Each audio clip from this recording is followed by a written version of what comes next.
Hey, sports fans, PB&Z Sports Chaos. I got my Bruins hat on. We're going to talk about that in a minute. Happy Easter weekend. Lots of sports talk this past week. We had the NCAA women and men hoops wrapped up. Hockey finals going on, Frozen Four this weekend. I'll let PB talk a little bit about that. I'm sure you caught the semifinals. I could not catch it, but we'll hear your thoughts on it. NBA winds down this weekend. We got the play-in tournament starting this week. We'll talk about that. NHL is next weekend, but I got to ask PB a thought about the Bruins because he is our hockey guy. MLB opening week. I got some more on that, and we're going to talk a little NFL draft around the quarterbacks. So we are now under 3 weeks. As yesterday was 3 weeks, right, PB? Yeah. Hey, PB, first of all, before we get going, I got to ask you this one little thing. I know one of your favorite sports is the left turn invitational, right? Yeah, right. So I saw this and I thought about you immediately. Alex Bowman, he loses his first point standings in NASCAR due to having violations with his car. Apparently, he tried to make it go faster. What do? Give it steroids? I don't get it. Isn't that the purpose of goddamn auto racing? He gave the car steroids and now they get a penalty, I guess. All right, moving on. Hey, congratulations to the LSU women and the UConn men. Angel Reese is pretty happy. I guess she's going to the Obama White House and not the Biden White House to celebrate. Good for her. The men's game was fantastic. UConn, who I said and you said as well, when we saw them after the Elite Eight, they were probably the best four, and they definitely were the best four. So congratulations to them, right? Yep, and congratulations to G Money for winning the PB&Z challenge. Yes, G Money. He won the big tournament. Good for him. All right. Hey, the other thing I want to ask you about is hockey. So the semis and the Frozen Four took place last night. I was not able to watch it. Did you catch it? Yeah, I watched both games from beginning to end. All right. So BU lost, unfortunately, in the first game. Yeah, BU actually was hanging in there. They were down 2-1 in the second period, and Minnesota scored a goal to go 3-1, but it got overturned. So it stayed 2-1. I didn't know that. Okay. And then right after that, BU scored and tied it 2-2. So it was a great game through two periods. What happened at the end of the second period is BU took a penalty, then they took another penalty. So they had to play a 5-on-3 for the last minute of the second period, which they survived. But as the whistle blew at the end of the second period, they took another penalty. So now they had to start the third period 5-on-3, wait for one of them to expire, and then still had another 5-on-3, and then they were 5-on-4. I mean, they just started the whole third period shorthanded. So they were down 3-2 pretty early in the third, then they went down 4-2, and then eventually an open net, and that was it. I think they scored 2 open net goals. So they lost 6-2. Quinnipiac, on the other hand, against the mighty Michigan Wolverines, really good game. This game was also tied 2-2 at one point, but Quinnipiac really laid it in on the third period. They outscored them 3-0 in the third period, 2 regular goals and an empty netter. So Quinnipiac, the Bobcats, here they are, right? Small school. They're in the finals against Minnesota. Didn't they win it like 5 years ago? I'd have to look at that. I know they played in the finals. I just don't remember if they won it or they lost in the finals. Yeah, but sometimes some of these small schools, Paul, like I know, maybe around 5 or 6 years ago too, Union won the whole thing. Yep. Out of New York, and sometimes you see some of these smaller schools, get there. Denver, which is for all intents and purposes a smaller school, right? That's who I'm thinking of. Yes, right. They've won a few as well, but sometimes you see teams like St. Cloud State. You'll see in there. You'll see, another one. Yep. Teams like that. Minnesota Duluth. You'll see in there. But I'll tell you, Quinnipiac, playing a Big Ten school, playing Minnesota. I think it's going to be a great game Saturday night.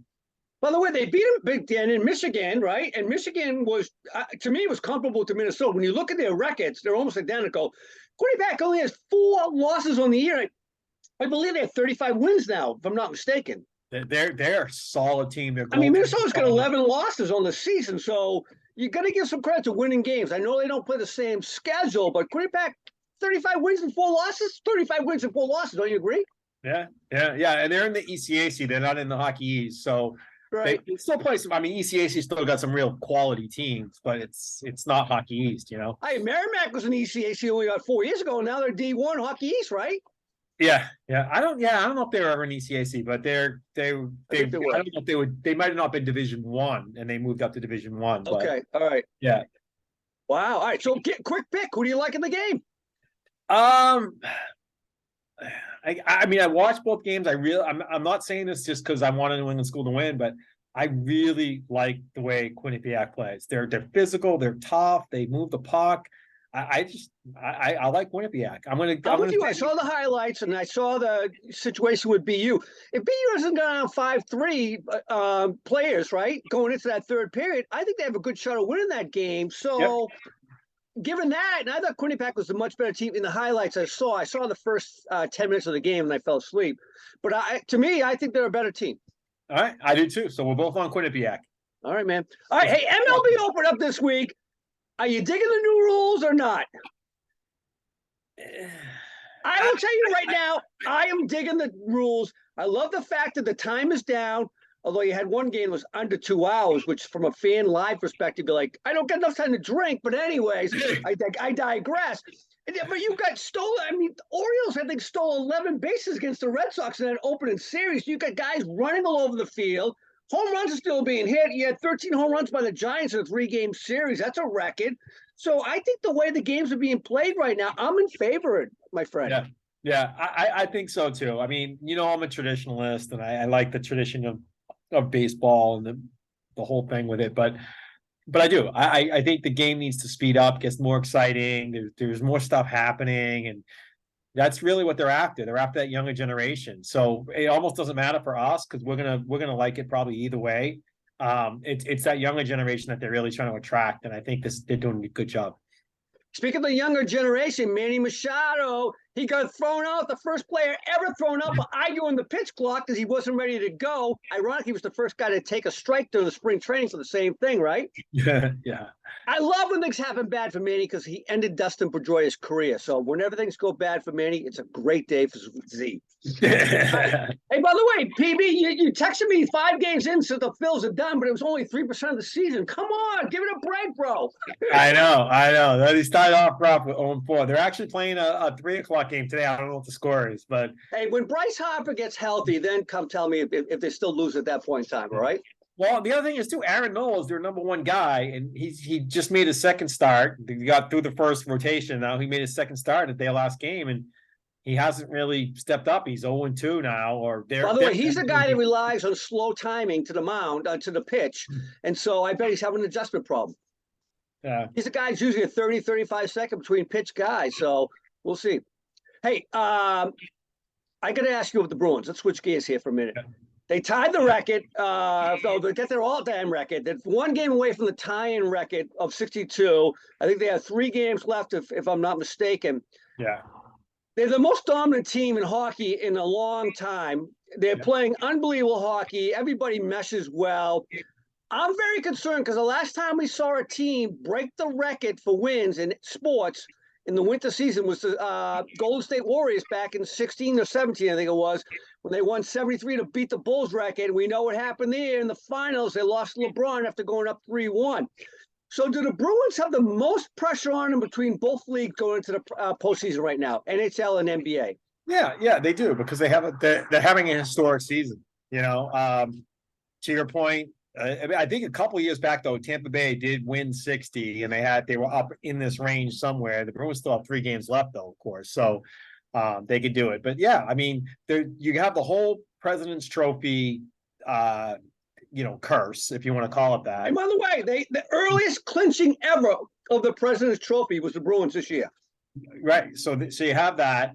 Now, the only thing I'm going to say, before I get into the pressure, let's just look back. When we look back at the history right now, and you look at like the top 5 best points per for an entire season of a team, I think 2 or 3 of the teams that are in that top 5 were in the days of ties.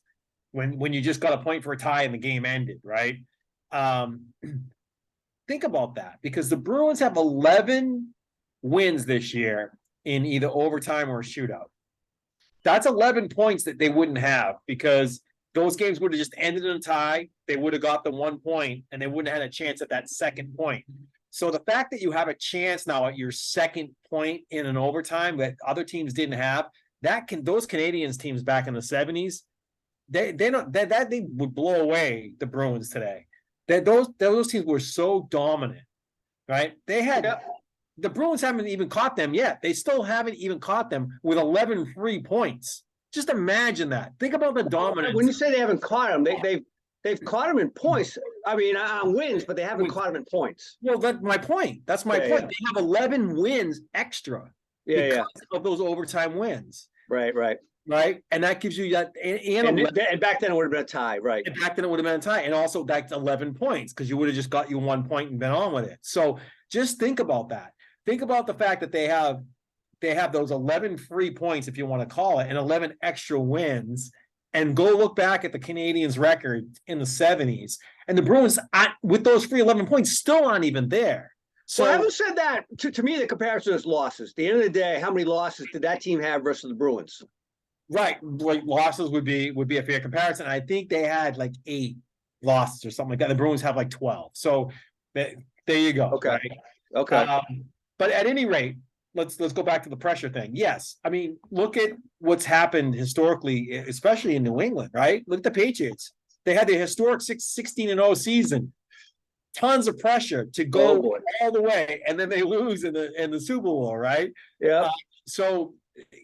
And then you add the President's Trophy curse. That bothers me. For some reason, I just feel like because hockey resets.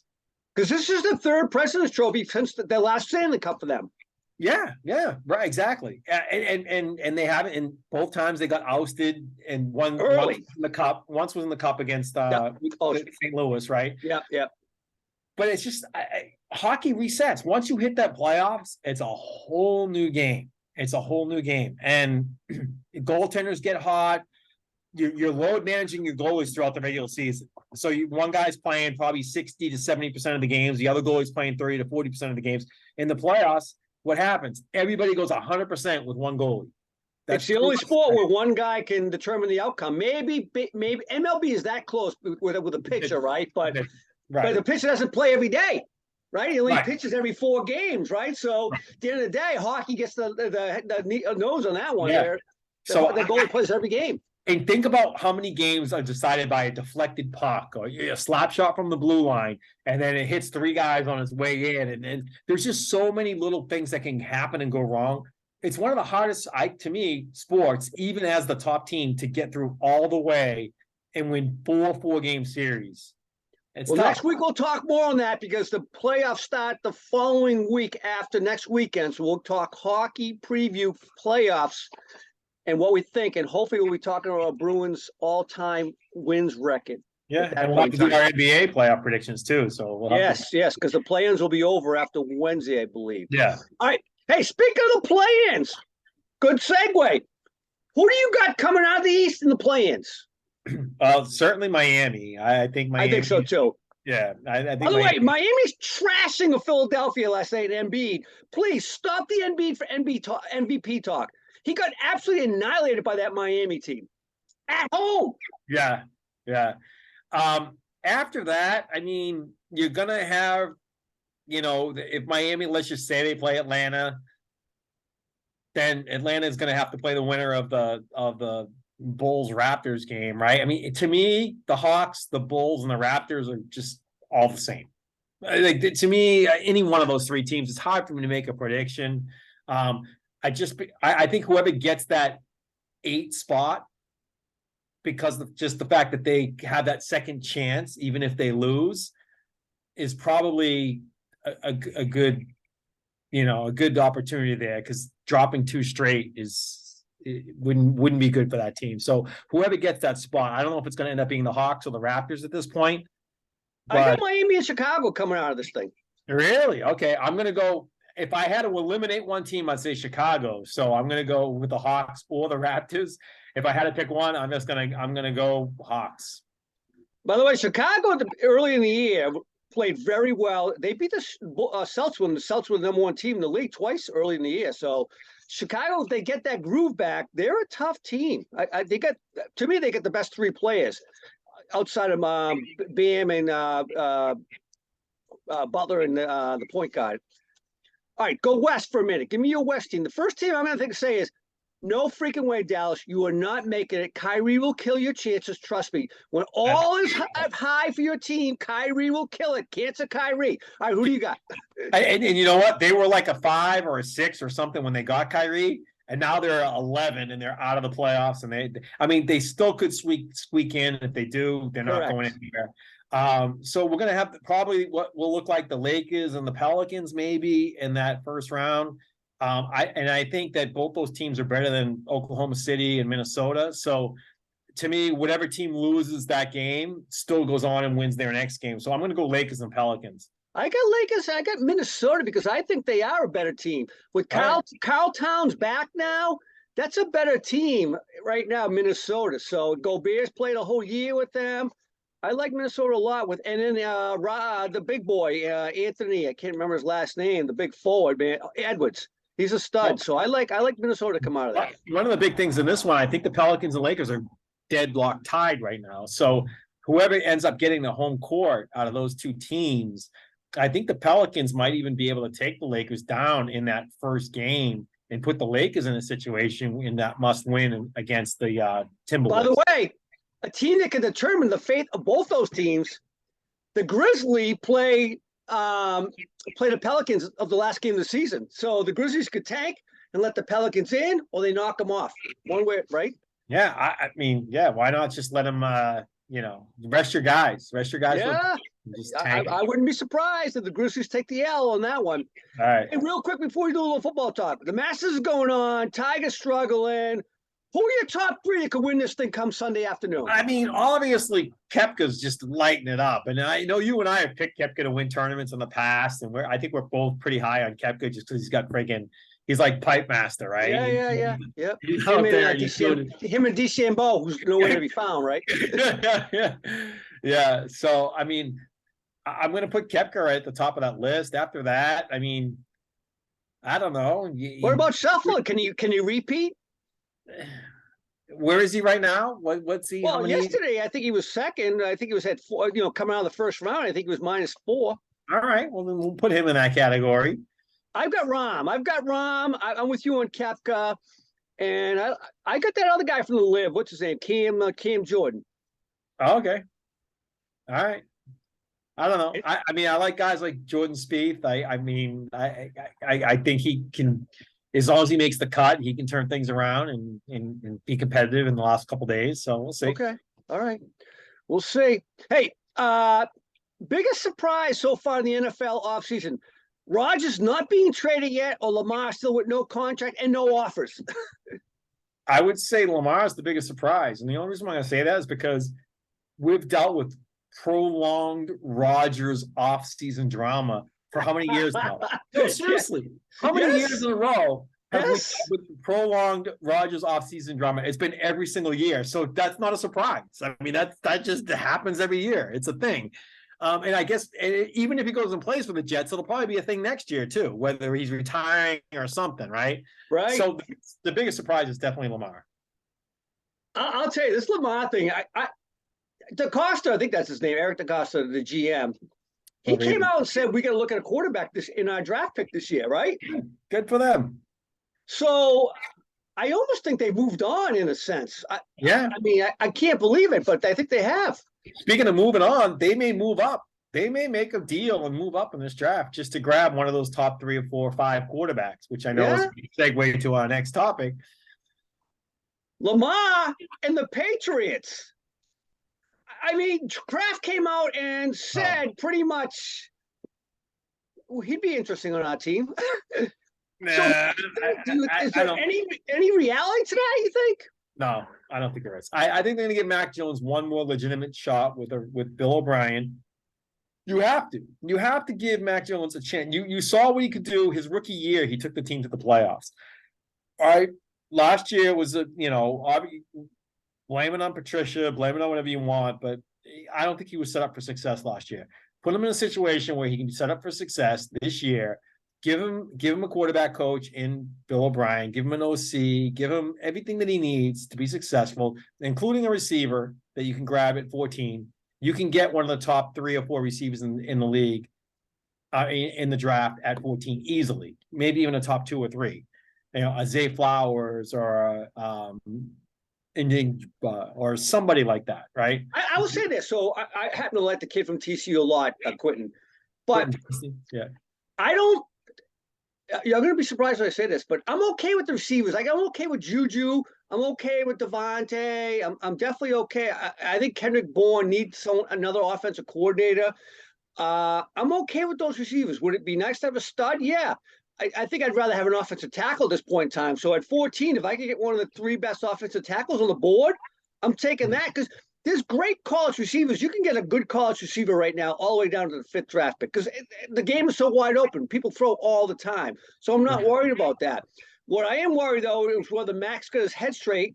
And I think that the other thing that's got my thinking about this is Bill is asking. So good sources out there are saying Bill is asking about trading Mac Jones. I think he's a little fed up with him based on his attitude last year. And I don't think Bill liked his public displays during games because you know how Bill is, right? Yeah, I agree with you. The attitude is everything, and that is lacking, and I'm a little bit concerned about that going forward. But I would keep him. I'm with you. I would keep him. You know, the guy. One more year. One more year. That's it. And we also, you haven't mentioned Gesicki. I mean, Gesicki can make a huge difference for them. That's the other one. That's right. There you go.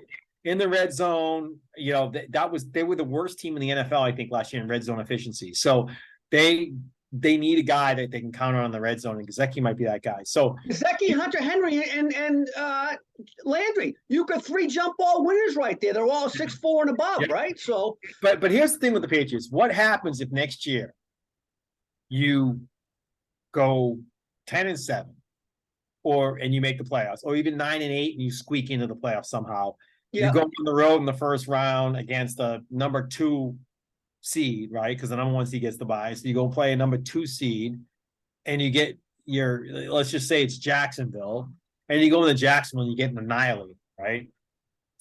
Is that a step? Okay, we made the playoffs. Is that a step in the right direction, or are you still at that point saying, like, in other words, is this team a Super Bowl or bust type team this year? Is that what they're doing with Mac Jones? Or are they saying, no, we just want to make a step? I think based on what Kraft has said, they have to make the playoffs, and that's it. Okay, well, then that's a different story. So you can do that. If all the puzzle pieces fall into place here, you can do that this year with Mac Jones. Yeah. If that's all your goal is. If that's what your goal is. Yeah. We'll talk more about that because I also want to talk about the Bill subject, but we'll talk about that next week. All right. Hey, let's get into the quarterback talk real quick. There's 5 quarterbacks there of real noteworthy. 3 of them have seemed to jump ahead of everybody else, ahead of the pack. Right now, in your mind, what's the rankings of these 5 quarterbacks? Yep. So I think Bryce Young and CJ Stroud stand out to me as the top 2, clear cut, no questions asked. I think the Carolina Panthers have traded up to the number 1 spot with the Bears for the specific reason of getting Bryce Young. I think Bryce Young is the most talented quarterback. I know people are going to talk about his size and all this other stuff, but it's just as far as his mental game, his arm, his ability to thread the needle. That guy is just money as far as the quarterback goes. So I'm going to put Bryce Young number 1. He goes to Carolina. Can I give you my quick analysis on Bryce Young? It comes from an AT&T commercial during the football season. When that young woman was sitting in the audience at the wedding and she's going, he's short. He's so ridiculously short. That's my opinion of Bryce Young.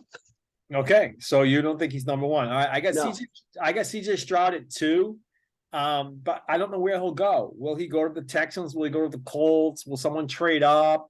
Like, I'm not sure where he's going to land as far as his quarterback, and that could have something to do with how successful I think he can be. Because I think Bryce Young going right into Carolina is going to be successful. He's got weapons around him. They obviously have Adam Thielen there now. I think that's an opportunity for him to succeed there. CJ Stroud, I don't know if he lands in Houston. Like, am I going to feel good about him in his first year? If he lands in Indy, am I going to feel good about him in his first year? I just don't know, like, where he's going to land and how that's going to work out. But he's still, talent wise, he's my number 2. I think he's number 2 regardless. But go ahead. Okay. So number 3 for me might be a little interesting. I know a lot of people are high on Richardson. But right now, what I've seen, and I've gone back and I've looked at some of the tape and the film on Hayden Hooker, and and I know he's going to move down the board a little bit because of his torn ACL. Yeah. And people are going to pass on him. But I think from a talent perspective, Hayden Hooker to me is that next like Lamar Jackson type quarterback potential. So I got Hayden Hooker at number 3 right now. Wow. So where do you have Levi and then Richardson?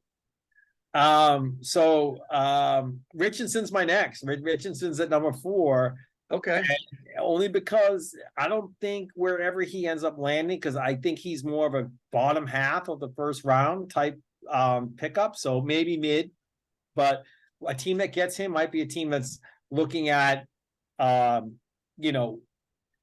with a good veteran quarterback that he can be a tutelage for a couple of years or a year, and then move him into a more starter type role in the second year, perhaps. Maybe a team that's like looking at a quarterback that's a little bit older. I'm trying to think of a good fit there, or maybe even like a Raiders as an example. Could be, that would be a good fit. Could be a good fit for Richardson. You know what I mean? Yeah. So that's why I have him at 4. And Will Levis to me he's moving down the board. He has an arm that won't quit, but he also has that attitude issue. He's got, he's your traditional type quarterback, not your new age. I don't think he has that. You know what? To me, he's Josh Allen. He's got a gun. He's pretty tough. He's durable. He can run a little bit. I mean, I think he's Josh Allen. Yeah, I got him at 5 right now on my list, but you moved Hooker up. I'll tell you what, my surprise pick is DRT. Dorian Robinson, or was it Richardson Thompson from UCLA? Yeah. I watched him in the combine, and some things he did impress me, but some things he did, I'm like, this kid's not ready. He's not ready. He's another Emmanuel. I think he's much better than Emmanuel. I think if you get him on the team where he can sit for 2 years and learn under a good quarterback, or at least a quarterback that has professionalism to him, doesn't have to be a stud, then he'd be all right. So that's my surprise pick. So, all right, we'll see. Good quarterback talk. Good show, man. Anything else you want to add before we wrap this one? No. Next week we'll give you our playoff predictions for the NHL and NBA. Looking forward to that. Looking forward to that for sure, man. All right, have a great weekend.